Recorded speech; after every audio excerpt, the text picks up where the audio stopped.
بھائی مجھے تھوڑا سا شہد دے دے، مجھے شہد کی بہت ضرورت ہے، مجھے ایک بیماری ہے، اس کا علاج شہد سے ممکن ہے، افسوس میرے پاس اس وقت شہد نہیں ہے۔ ویسے شہد آپ کو مل سکتا ہے لیکن آپ کو کچھ دور جانا پڑے گا۔ ملک شام سے ایک بڑے تاجر کا تجارتی قافلہ آ رہا ہے۔ وہ تاجر بہت اچھے انسان ہے، مجھے امید ہے وہ آپ کی ضرورت کے لیے شہد ضرور دیں گے۔ ضرورت مند نے ان کا شکریہ ادا کیا اور شہر سے باہر نکل آیا تاکہ قافلہ وہاں پہنچے تو تاجر سے شہد کے لیے درخواست کر سکے۔ آخر قافلہ آتا نظر آیا، وہ فوراً اٹھا اور اس کے نزدیک پہنچ گیا۔ اس قافلے کے امیر کے بارے میں پوچھا۔ لوگوں نے ایک خوبصورت اور برونق چہرے والے شخص کی طرف اشارہ دیا۔ اب وہ ان کی خدمت میں حاضر ہوا اور بولا، حضرت میں ایک بیماری میں مبتلا ہوں، اس کے علاج کے لیے مجھے تھوڑے سے شہد کی ضرورت ہے۔ انہوں نے فوراً اپنے غلام سے فرمایا، جس اونٹ پر شہد کے 2 مٹکے لدے ہیں ان میں سے ایک مٹکا اس بھائی کو دے دے۔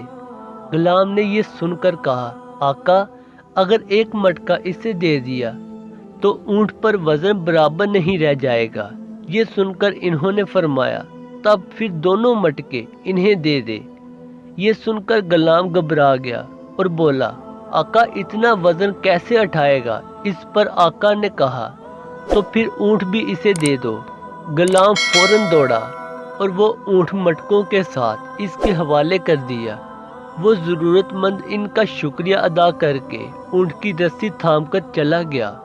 وہ حیران بھی تھا اور دل سے بے تحاشا دعائیں بھی دے رہا تھا۔ وہ سوچ رہا تھا، یہ شخص کس قدر سخی ہے، میں نے اس سے تھوڑا سا شہد مانگا، اس نے مجھے 2 مٹکے دے دیے، مٹکے ہی نہیں وہ اونٹ بھی دے دیا جس پر مٹکے لدے ہوئے تھے۔ ادھر غلام اپنے آقا کی خدمت میں حاضر ہوا تو آقا نے غلام سے کہا، جب میں نے تم سے کہا کہ اسے ایک مٹکا دے دو تو تم نہیں گئے، دوسرا مٹکا دینے کے لیے کہا تو بھی نہیں گئے، پھر جب میں نے یہ کہا کہ اونٹ بھی اسے دے دو تو تم دوڑے ہوئے چلے گئے، اس کی کیا وجہ تھی؟ غلام نے جواب دیا، آقا جب میں نے یہ کہا کہ ایک پورا مٹکا دینے سے اونٹ کا وزن برابر نہیں رہے گا تو آپ نے دوسرا مٹکا بھی دینے کا حکم فرمایا۔ جب میں نے یہ کہا کہ وہ دونوں مٹکے کیسے اٹھائے گا تو آپ نے فرمایا اونٹ بھی اسے دے دو۔ اب میں ڈر گیا کہ اگر اب میں نے کوئی اعتراض کیا تو آپ مجھے بھی اس کے ساتھ جانے کا حکم فرما دیں گے، اس لیے میں نے دوڑ لگا دی۔ اس پر آقا نے کہا، اگر تم اس کے ساتھ چلے جاتے تو اس غلامی سے آزاد ہو جاتے، یہ تو اور اچھا ہوتا۔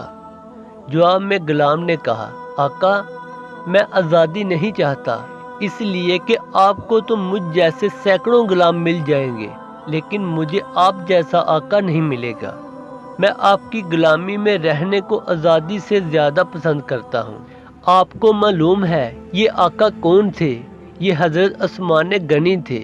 آخر میں ایک چھوٹی سی گزارش، اگر پوسٹ پسند آئے تو اسے زیادہ سے زیادہ شیئر کریں تاکہ دوسروں تک اچھی بات پہنچ جائے اور آپ کے لیے صدقہ جاریہ ہو جائے۔